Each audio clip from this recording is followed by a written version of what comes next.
I said, does this start at 1, 2, 3, go? Or 1, 2, go? That's 1, 2, 3, go. Like many of you, I wear a lot of different uniforms. But there's one uniform that gets me a lot of attention. Maybe because it's so bright, maybe because it's so tight. But it's that of a serious cyclist and athlete. Now, I haven't always been a serious cyclist. In fact, for the better part of the last 13 years, it was all I could do to keep my children alive and clean.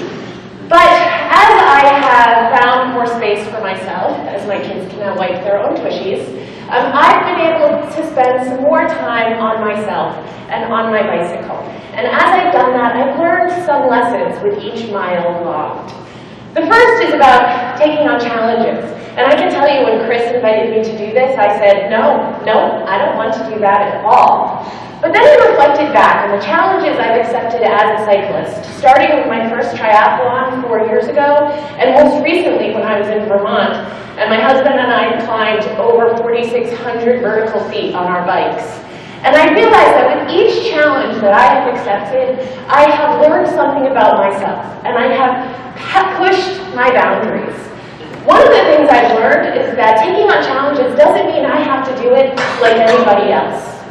There is a cyclocross racer, Helen Wyman, who says, it is about getting you and your bike through the course in the way that works best for you, not how it works for everyone else. But of course, taking on challenges also means that I have to be prepared to fail. In racing, we say, dead effing last is better than did not finish, which is better than did not start, right? But failure because I was not prepared, that's something different. I recently took my 13-year-old for a bike ride, and let's all acknowledge that that's a major success. And after a couple of miles, my chain broke, and our ride was over. And it was over because I forgot my tool, because I was not prepared. In fact, by failing to prepare, I prepared to fail. So what did I learn from that? That preparation is everything. That I need to take the time to take care of myself.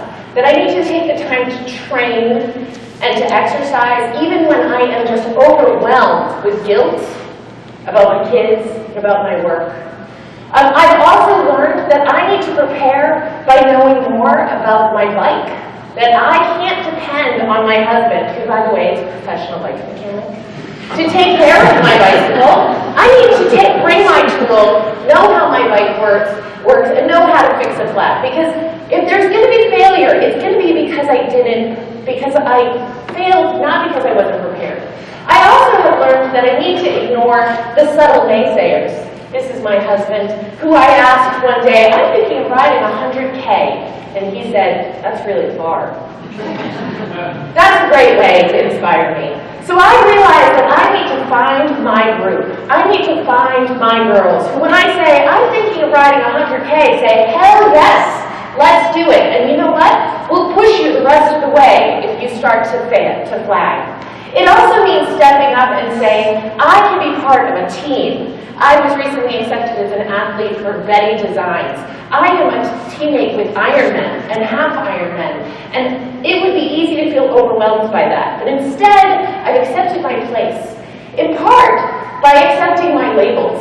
People used to call me an expert. You're the social media expert. And I would say, not an expert, right?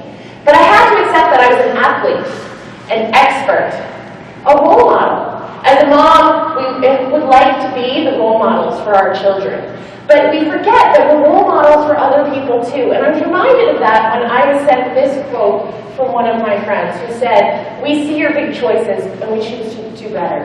It also means that I can make a big difference in my little way. So this summer I will be riding 2 days, 200 miles to raise money for the Dana-Farber Cancer Institute. Because together, we can make a big difference.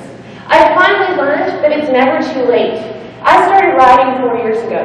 This is Julie Lockhart. She is 73 years old. She is the U.S. cyclocross champion. If you think it's too late, you're wrong. There's never too late to be a badass, to make a difference. And that's what I've learned. That even though I'm 43 and it might feel like there's not many more miles I can go on like the changes, I can really make a difference, right? I can continue to grow. grow. I can continue to be the badass.